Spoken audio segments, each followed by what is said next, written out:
What's up everyone, Rockham here and welcome back to my YouTube channel. So now this is a classroom for the kindergarten in our school. I teach specials from 1st grade to the 7th grade. And today we'll be talking about some classroom management that you can use as a new teacher or if you're a J1 teacher here in the US because we have different kind of strategies and classroom management from the Philippines and here in the US. Now I'm gonna be sharing with you some effective classroom management that we can use. And although I'm honestly, I'm also struggling with classroom management. Teaching is always a trial and error thing. You try one strategy or you try one classroom management and then see if it's effective for one class or not. No, that's just the magic of being a teacher. So, welcome back to my YouTube channel, and if you're new here, please don't forget to like, share, and subscribe, and comment down below so that I can also give my support to your channel. So hello guys, this is Mr. Ray. This is his classroom that we'll be featuring for this vlog. And then he is teaching kindergarten and it's really effective songs. Actions is really effective for them. So let's have him as my student. For example, I'll say, okay, class, touch your nose, touch your ears, touch your head. Okay, that's how you get your attention. It's like one of the classroom management. Or you can use singing, like if they're so chaotic, we'll just sing, put your hands together just like this. Yeah, and put your hands together just like this. So they will do that and then they will stop talking. Or you can say, 1, 2, 3, eyes on me. 1, 2, 3, eyes on you. Yes, that's the songs. Yeah, it's really Waterfalls effective. means Yeah. quiet. Waterfall, waterfall. Then student will say, shh, waterfall. Thank you, Mr. Ray. You're welcome. Okay, so one of the things that they will do when they get inside the classroom is to tap here every morning. We call it like a morning greeting choices. This is a strategy and of course like a classroom management because when you build that relationship with the kids, it's easier for them to listen and you give advice to them. It applies to younger kids, I guess. So they have to tap and both of you will just dance or pinky shake or like a hug. Okay, that's when they enter, or if they exit the classroom, that would also be fine. And then we post some response to behavior here for bigger kids and younger kids to be reminded of their expectations in the classroom. And another thing that you should practice is the tables. We always try to manage the kids. They should not be seated with someone they're always talking to. I mean, you want them to build relationship, but not in a disruptive way where they will just always talk and not learn anything anymore. So if you can see, we have 3 tables and each table has seats or chairs and they have their names. This one, they have their names on it. The shapes, again, it's for the younger kids. They have like a multiplication table there, numbers, their name, shapes. And this is a good strategy for them to have a seating chart, okay? So the seating chart is a very effective way. Another thing is the carpet. You can assign one letter for each student. For example, you have in our school we have a morning crew and they will sit on the floor if we have like a storytelling or if we have some activities as a group, each letter for each kid, so they don't like gather all around and just bump each other. Instead, they will sit on their own specific letter, and after that you will say, okay, now that we're done with our group activity, table A, for example, table A, B, or C. Table A, go to your seats. Okay. Table B, go to your seat. Table C. You just don't tell them, okay, all of you go back to your tables. That will be very chaotic. You don't want to do that. So you will just say, Okay, now that we're done with our activity, let's have some drawing or let's write something.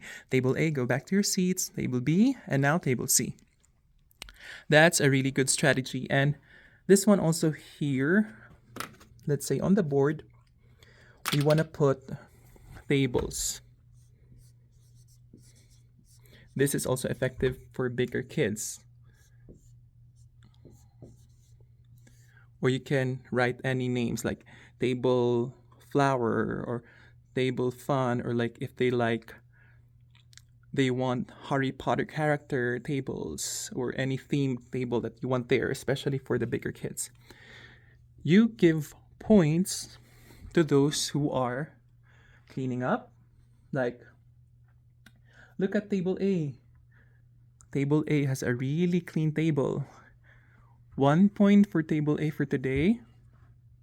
Table B. Okay, so that's another classroom management, especially in cleaning up. And because I'm teaching art, and we end up having the kids like all their things are on the table, and it will take you a really long time if you don't do this to clean up and proceed or transition to another lesson. So that's an effective way. And another one is this pizza party. So we will ask the teacher if they are with another teacher. Is it a thumbs up today or a thumbs down? If their math teacher says it's a thumbs up, then the class gets another letter so that they can have a pizza party. Okay? So that's another motivation, especially for the bigger kids. The bigger kids, like middle schoolers and high schools, they want food, pizza, and chips.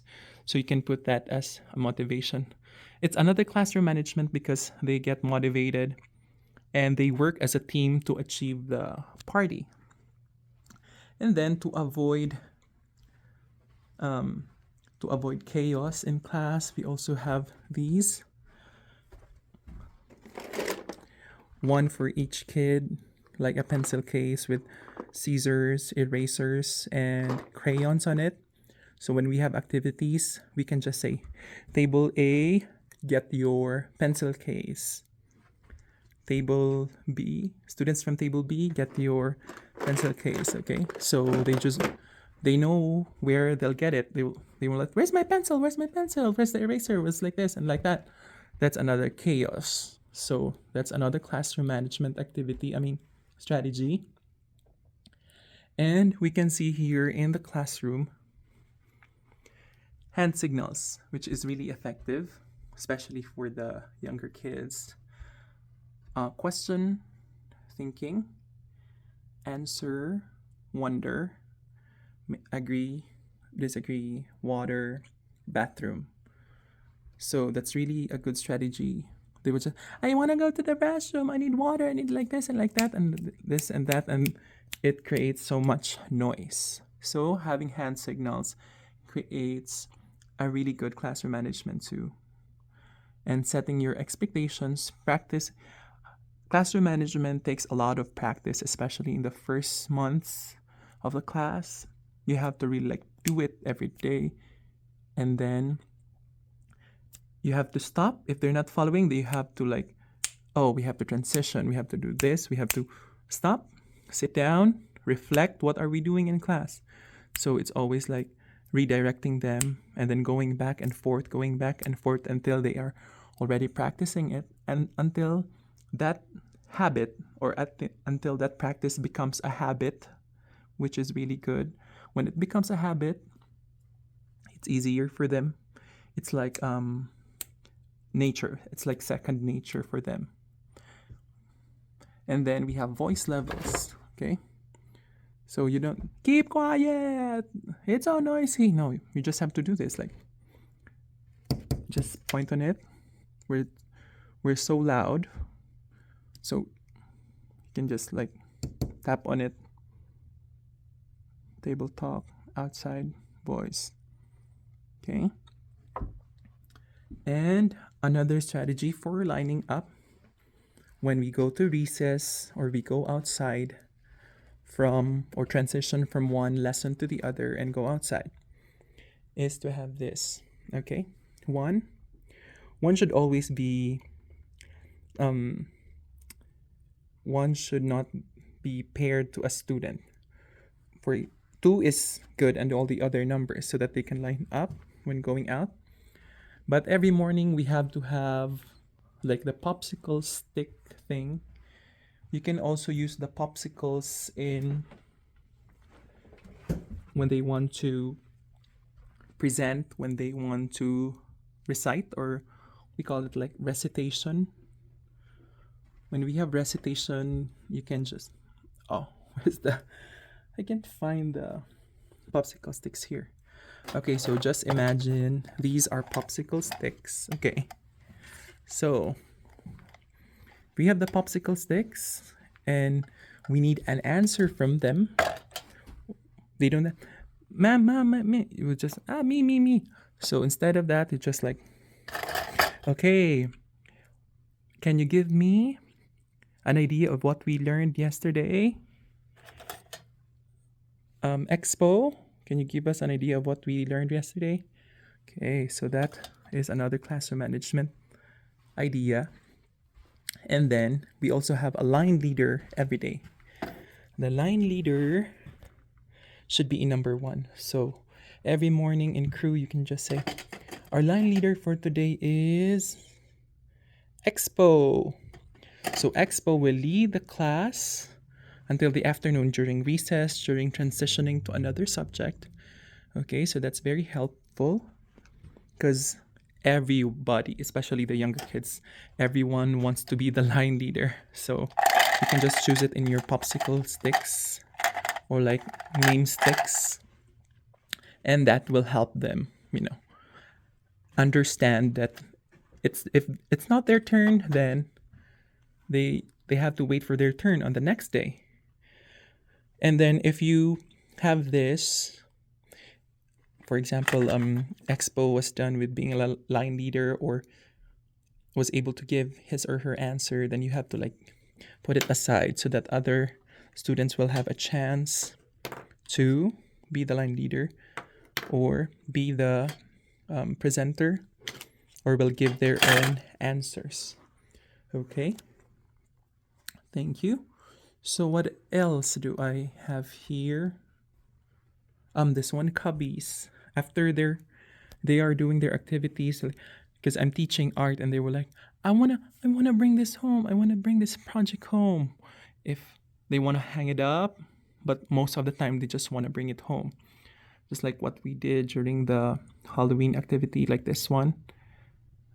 They said they just wanna bring it home. So what you can do is have their cubbies here on the side. Like put this has to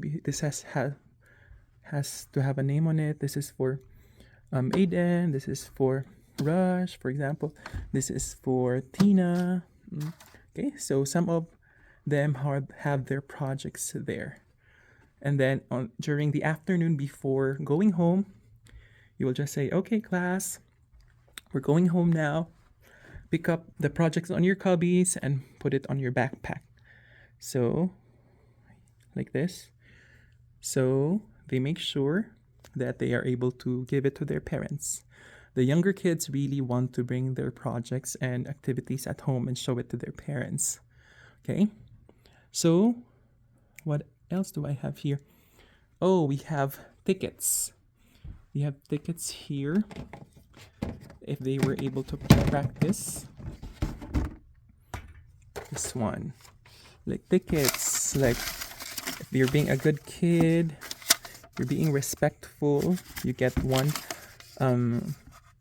ticket, your name on it, and you have like a weekly draw for all the kids.